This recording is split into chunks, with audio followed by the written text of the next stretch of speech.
California's most expensive home. Hello and welcome to an exciting new video from Business Empire. Even before the COVID-19 epidemic wreaked havoc on the global economy, luxury real estate markets across the world, notably in the United States, were in decline. However, one story has stood apart from the trend. That would be the $165 million sale of the Jack Warner estate to Jeff Bezos. It is the most expensive mansion in the state of California.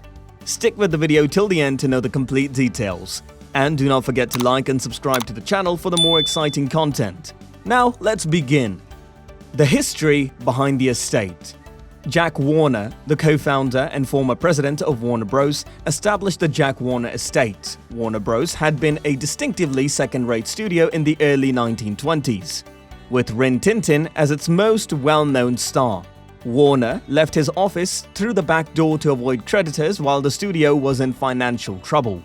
But by 1926, he was confident enough to buy 3 acres of former farmland in the mild foothills, a half-mile north of the Beverly Hills Hotel, and begin building a home. Warner and his family moved into a new 15-story Spanish colonial-style estate 2 years later, and over time, other pieces of surrounding land were added. He also expanded the estate's grounds, adding a golf course and 2 ponds. The estate's construction would not be completed until 1973. The Warner estate is best known to 1960s television viewers as the opulent home of the fictional Clampett family in the CBS sitcom, The Beverly Hillbillies. Warner was known for throwing lavish parties frequented by celebrities such as Olivia de Havilland and Jimmy Stewart, as well as business moguls such as Howard Hughes. In the late 1930s and early 1940s, an invitation to a party at the estate was reportedly one of the most sought after in Hollywood.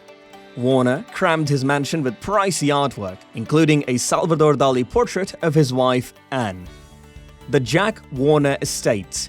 The Spanish-style mansion, which had been the pinnacle of architecture elegance in the mid-20s, had become antiquated by the mid-30s and reminded the arrogant studio head of his disastrous first marriage. In the 1930s, Jack Warner recruited architect Roland E. Coate to rebuild the mansion. The 13,600 square foot Georgian-style palace with an amazing Greek Revival portico, which is considered one of the top mansions erected during Hollywood's golden era, is the primary attraction of the 9-acre estate. The mansion was built in the Georgian style and contains 8 bedrooms and 9 baths, a screening room and a large bar. The 9-acre property was, and still is, the archetypal studio mogul's estate, with expansive terraces and gardens, 2 guest houses, a nursery and 3 hothouses, tennis court, swimming pool, 9-hole golf course, and a vehicle court complete with its own service garage and gas pumps. Interior design. The rooms were furnished in a Georgian style by William Haynes, who usually added his own unique flourishes. The living room included 18th century English woodwork, corner niches for displaying Wedgwood china and other antiques, and a Georgian-style cut-glass chandelier on the first floor. A Georgian-style mahogany library table and a George Ill writing desk were among the beautiful antiques on show in this room, as were most of the others. The dining room represented William Haynes's attractive style with its parquetry floor, wall niches, Adamesque serving table, and early 19th century French wallpaper with scenic landscapes of India that can comfortably seat 16 people but may easily be enlarged to accommodate several dozen. The library could comfortably seat several dozen people, just like a private screening room. The sunroom had attractive woodwork in the Gothic style, which was fashionable in late 19th century England, and furniture that included magnificent Chippendale pieces as well as huge, comfy sofas and chairs. Exterior design. The beautiful grounds were designed by architect Florence Yoke. The estate's gates led to a meandering, sycamore driveway that wound its way up the hill to the brick-paved car court.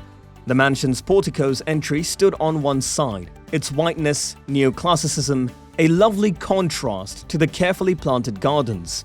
Yoke built an elliptical fountain on the opposite side of the motor court, followed by a series of landscaped terraces with urns and statues. The mansion's another fountain with statues of Cupid riding a seahorse, and finally a colonnade in the 17th century Italian style in front of an ivy-covered wall. Yoke built terraces with expansive views of the city, garden-lined stairways leading from the house to the tennis court and swimming pool, waterfalls and a fern grotto in various areas of the estate. The estate promises the utmost privacy. It's surrounded by tall hedges, blocked off by a large gate, and completely hidden from view from the street. History of the estate since Jack Warner's demise. Anne Warner stayed at the mansion when Jack Warner died in 1978, at the age of 86. Despite substantial changes in the neighborhood, many of the area's mansions from the 1920s and 1930s were modernized or demolished.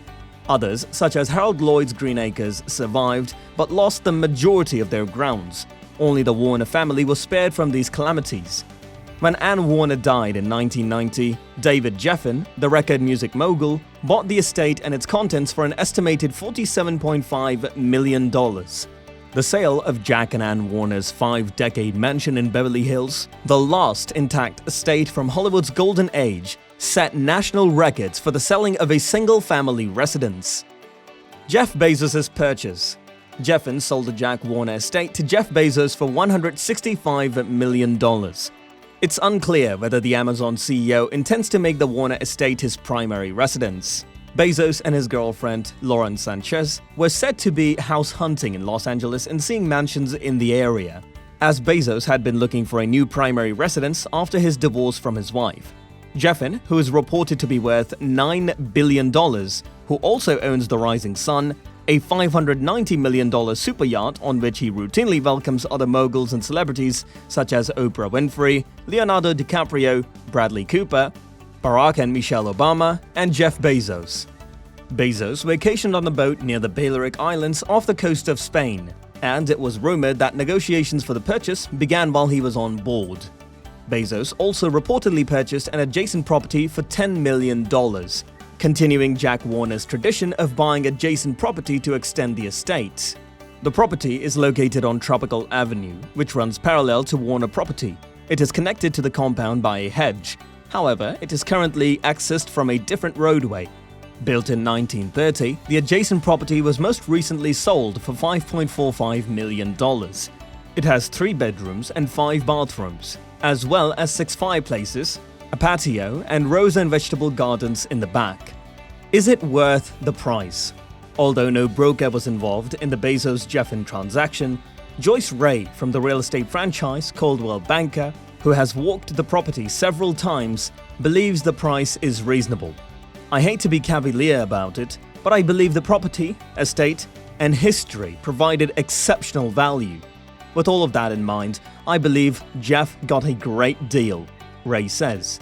Ray has sold the Harold Lloyd mansion to producer Ted Field and Elwood to the Mishkin family in 1976, the former home of Sonny and Cher, and before that, the 20th Century Fox chairman Joseph Schenck. That's all for today, folks. We hope you have found the video informative and fun to watch. Also, tell us in the comment section your views about the $165 million mansion bought by Jeff Bezos. And if you enjoyed the video, hit the like button, subscribe to the channel, and hit the bell icon next to it for regular updates. Goodbye.